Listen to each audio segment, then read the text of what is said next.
Van links tot rechts, de Zeeuwse politiek vindt dat er maatregelen moeten komen voor het klimaat. Wat moeten we dan allemaal doen om te zorgen dat Zeeland nog leefbaar is? Nou, dat is best veel, omdat Zeeland natuurlijk onder de zeespiegel ligt. En verder in deze uitzending. Nog maar weinig huizen van het gas af. En hoe houden we Zuid-Beveland rustig?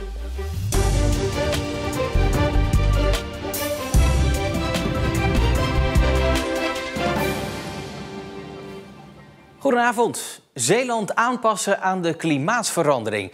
Dat staat centraal bij het klimaatplan van Zeeland. Het werd eerder door het provinciebestuur opgesteld in samenwerking met de Zeeuwse gemeente en het waterschap. En vrijdag gaat Provinciale Staten erover stemmen. We gaan door naar politiek verslaggever Heiko Strietman op het Abdijplein in Middelburg. Heiko, wat houdt dat plan nou eigenlijk precies in? Nou ja, officieel heet het de klimaatadaptatiestrategie, maar simpel gezegd dus het klimaatplan. En je kunt het vergelijken met deze paraplu. De paraplu is het klimaatplan en daaronder hangen eigenlijk alle andere kleine plannen en maatregelen om uiteindelijk die klimaatverandering aan te kunnen. En je zou kunnen zeggen dat er daarbij twee onderwerpen uitspringen en dat zijn water en hitte. Het is bekend dat bijvoorbeeld bomen voor enorm veel verkoeling kunnen zorgen.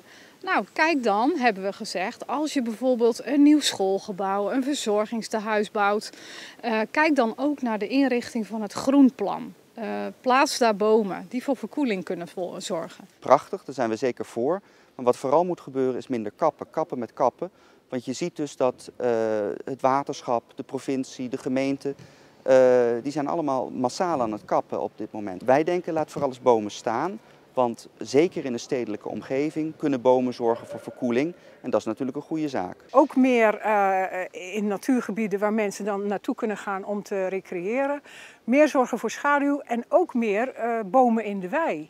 Want dieren in de wei hebben niet altijd beschutting. Maar partijen in Provinciale Staten willen ook dat er op het gebied van water stappen gezet gaan worden. Zo moet er wat hen betreft gekeken worden naar grootschalige opvang van zoet water. Kijk daarna, want Zeeland heeft als land in zee een tekort aan zoet water. Nou, je zou ook na kunnen denken over allerlei gebieden aan de rand van Zeeland. Dus we hebben het Volkerak-Zomeer, we hebben de Grevelingen. Ja, dat wordt nu eigenlijk een beetje buiten beeld gelaten nog, heel bewust. En hoezo bewust? Ik denk dat het lastig is op dit moment, politiek gezien, om dat te realiseren. Omdat het Rijk op dit moment ook bepaalde plannen heeft met bijvoorbeeld het Grevelingen.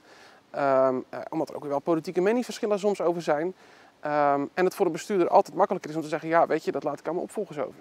De eerlijkheid gebiedt daar wel te zeggen, we zijn een hele verzeelte provincie. Hè. Dat betekent dat de grond die wij hebben, eigenlijk dat daar een hoog zoutgehalte in zit.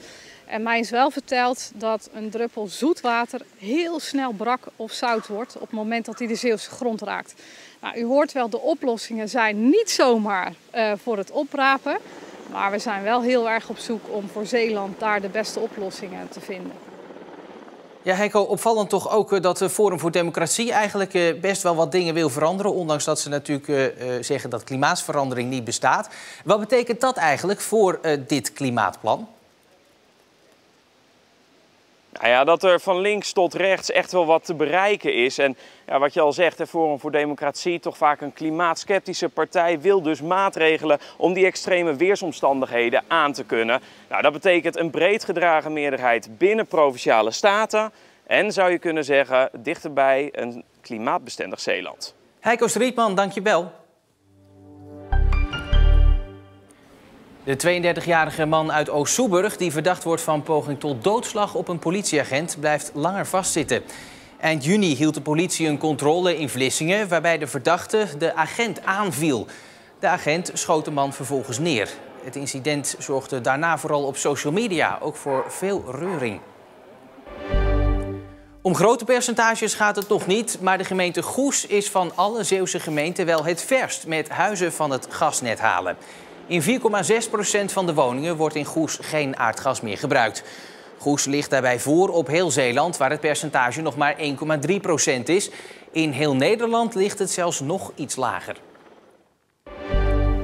De eerste van de ruim 1000 vissen van het arsenaal in Vlissingen zijn vandaag opgehaald door hun nieuwe eigenaar.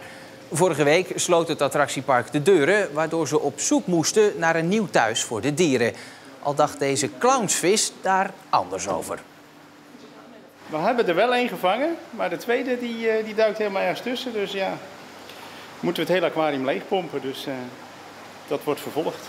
Veel dieren blijven in Nederland. Ze gaan onder andere naar Sea Life in Scheveningen. En ook Deltapark Neeltje Jans heeft een aantal vissen overgenomen. Gaat u nog wel eens kijken, denkt u? Ja, ik denk dat ik zeker bij alle aquaria wel regelmatig even ga kijken hoe het met de beesten gaat. De hele verhuisoperatie duurt nog tot en met december. Korfbaltrainer Arco Goedkoop moet op zoek naar een nieuwe club. Hij vertrekt bij Fortis in Oost-Soeburg. De club is niet goed begonnen aan het seizoen in de eerste klasse en denkt dat Goedkoop het tij niet meer kan keren. Afgelopen weekend verloor Fortis voor de derde keer op rij. Eerder was Goedkoop nog zeer succesvol coach bij Top Arnhemuiden.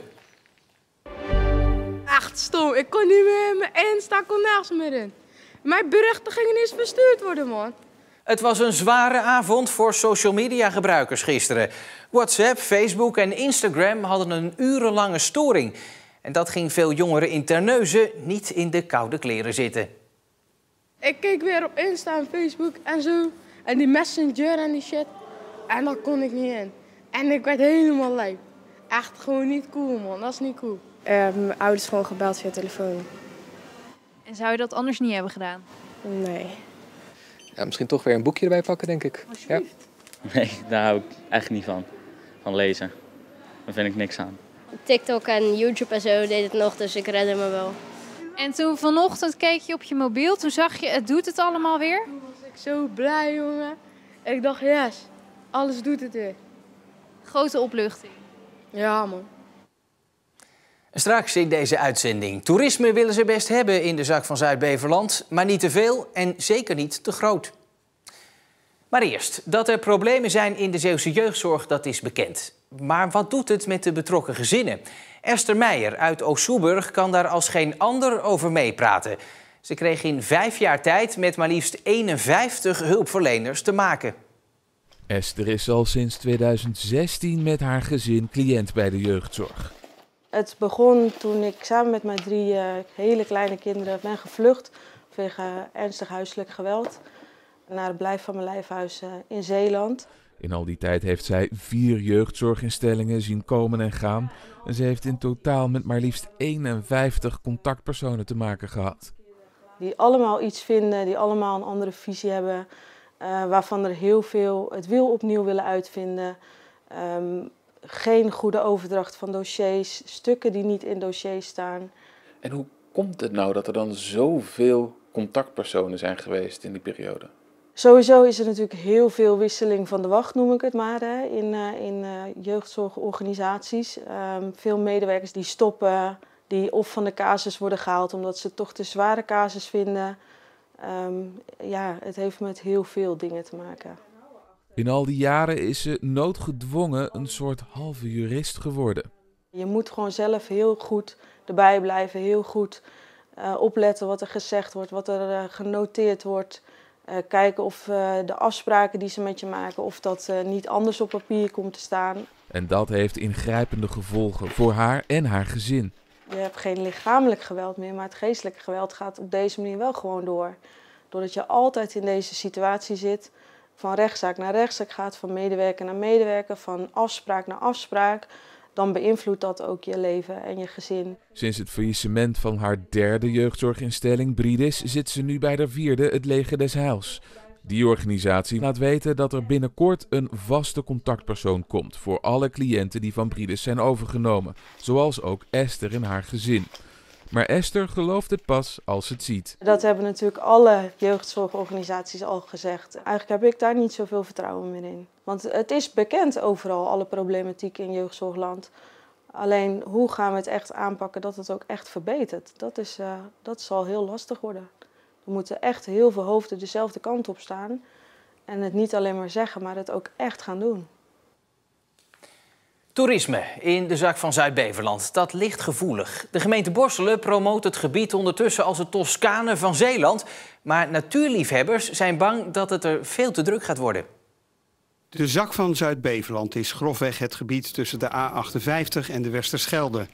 Hier vind je nog oude bloemendijkjes, bloeiende boomgaarden en kleinschalige landbouwpercelen. Een ideaal gebied voor toerisme. Sommigen spreken zelfs lyrisch van het Toscane van Zeeland. Maar aan de noordkant van de zak verrijzen grote hoogspanningsmasten die tot ver in het gebied te zien zijn. Niet bepaald een bezienswaardigheid die toeristen trekt. Nee, die masten, dat doet wel wat afbreuk aan het kleinschalige landschap wat hier nog heel veel te vinden is in de zak van Zuid-Beveland. De gemeente Borselen wil meer toeristen naar het gebied halen. Maar voor Jan Kees de Meester hoeft dat niet zo nodig. Vooral aan grootschaligheid heeft zijn stichting een hekel. Wij vinden dat in de zak dat kleinschaligheid de maat moet zijn. En toerisme moet zich daarna vervoegen. En er is hier geen plaats voor grote campings. Wat sommige mensen nog voorspiegelen van we kunnen dat helemaal gaan exploiteren. Daar zijn wij heel erg op tegen, ja. Deze camperplaats tussen Oude Landen en Overzanden is een voorbeeld van hoe het volgens Jan Kees de Meester niet moet.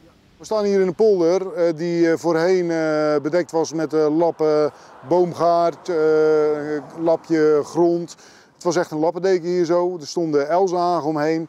En het is nu één groot aardappelveld geworden en daar is een stukje gereserveerd voor een camperparkeerplaats. En dit noemen wij geen duurzaam toerisme, nee. Ik praat erover verder met politiek verslaggever Marcel de Kranen. Marcel, dit is dus wat ze niet willen. Ja, maar wat moet het dan wel zijn eigenlijk? Nou, de komende tijd wordt er een plan opgesteld voor de zak van Zuid-Beveland door de gemeente Borselen. En inwoners en organisaties en bedrijven die kunnen daarover meepraten. Eind 2022, dus eind volgend jaar, moet dat klaar zijn. Maar natuurlijk heeft de wethouder ruimtelijke ordening van Borselen ook al wel een idee waar het met het toerisme heen moet. Ik denk als het gaat om de zak van Zuid-Beveland, denk ik dat het toerisme in de zak van Zuid-Beveland ook kleinschalig moet zijn. We weten dat in feite natuurlijk dat het rust- en ruimtezoekers zijn. En ik denk dat bij dat landschap en bij die doelgroep ook kleinschaligheid hoort. Dus geen grote campings meer? Nee, wat dat betreft denk ik dat we genoeg grote campings hebben. Waar ik wel huiverig van ben, dat is om voor een bepaald gebied, in dit geval de zak, een bepaalde status te geven. Want dat heeft mogelijk ook beperkingen voor anderen. Maar je zou het daarmee wel natuurlijk beschermen, het landschap. Zou kunnen. Ja, Marcel, ik hoor toch wat mitsen en maren. Zijn ze het nou eens of niet, die stichting en de gemeente? Nou, ze zijn het erover eens dat kleinschaligheid de norm moet worden voor het toerisme in de zak van Zuid-Beveland. Alleen de weg er naartoe is anders. De stichting zegt, ja, geef het landschap nu een bijzondere status, zodat je het allemaal beter kan beschermen. Maar de gemeente die wil dat gewoon niet. Die zeggen, nou, dan komen er veel te veel regeltjes en dan gaat de zak van Zuid-Beveland op slot. En dat willen we zeker niet. Duidelijk. Marcel, dank je wel. Het begon zonnig, maar de bewolking nam toe en er kwam ook een periode met regen. Wel klaarde het uiteindelijk ook weer op. Morgenochtend dan is het nog steeds regenachtig met een vrij krachtige tot harde westenwind. In de middag en in de avond breekt de zon soms dan even door. Soms. Op onze site lees je nu meer over kunstenaar Jeroen Dorenweert uit Terneuzen. Hij heeft de publieksprijs van de Groninger Architectuurmaand gewonnen voor zijn ontwerppark Meerstad. Meer dan 11.000 mensen brachten hun stem uit op zijn ontwerp voor dat park. En dat was het voor wat betreft Deze Zeeland Nu. Ik wens u nog een hele fijne dinsdagavond en graag tot morgen.